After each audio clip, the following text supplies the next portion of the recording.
நம்ம மீன் வாங்க ரெடி ஆயிடுச்சுங்க. இருக்கிறதுல பெஸ்ட்டான ஹேர் ஸ்டைல்னா இந்த கொண்டை தான். போட்டால் அது வாட்டுக்கு நிற்கிது மறுநாள் வரைக்கும் அப்படியே. அப்போட நம்ம கிளம்பியாச்சுங்க. இன்றைக்கி ஞாயிற்றுக்கிழமை சந்தை காலையிலேயே போட்டுட்ருவாங்க. காலைல போட்டாங்கன்னா நைட்டு 10 மணி வரைக்கும் சந்தை இருந்துகிட்டே இருக்கும். நம்ம வீட்டு பக்கத்துலேயே சனிக்கிழமை சந்தை இருக்குது, அங்கேயே காய் வாங்கிடுவோம்.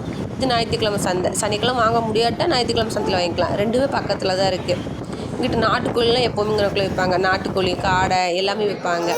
மீன் மார்க்கெட்டு இன்றைக்கி கூட்டம் கம்மி, ஆச்சரியமான கூட்டம். அதிகமாக தான் இருக்குது, ஆனால் எப்போவும் விட இந்த டைம் கம்மி. மீன்களும் கொஞ்சம் கம்மியாக தான் இருக்குது. ஆனால் இங்கனக்குள்ளே இது கொஞ்சம் பெரிய மீன் கடை தான் சொல்லலாம். இங்கே எவ்வளோ கூட்டம் வரும். மீன் வாங்குறதுலாம் பெருசு இல்லைங்க, வெட்டுறதுக்கே 3 மணி நேரம் நிற்கணுமே, லைன்லாம் நிற்கணும். அப்படியே ஃபஸ்ட்டு எடை போடுறதுக்கு ஒரு லைனில் நிற்கணும், பில் போடுறதுக்கு ஒரு லைனில் நிற்கணும், வெட்டுறதுக்கு ஒரு லைனில் நிற்கணும். இது வெளியே போயாச்சு, கூட்டம் கொஞ்சம் கம்மியாக இருக்குதுன்னு சொன்னதுனால கொஞ்சம் வெளியே போயிட்டோம்.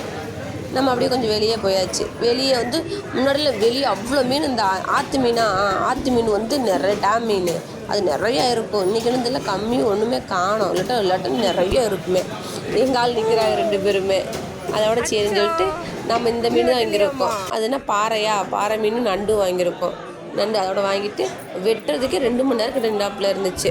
அப்படி பக்கத்தில் மாங்காய் இல்லை. சந்தைக்கு போகும்போது மாங்காய் முருங்கைக்காய் வாங்கிட்டு வரல. நம்ம மீன் திடீர்னு தான் நினச்சாங்க, எடுத்தாங்க. அதனால மாங்காய், முருங்கைக்காய், ஸ்வீட் கார்ன், மாம்பழம் எல்லாமே வாங்கிட்டு இதெல்லாம் அலசியாச்சுங்க.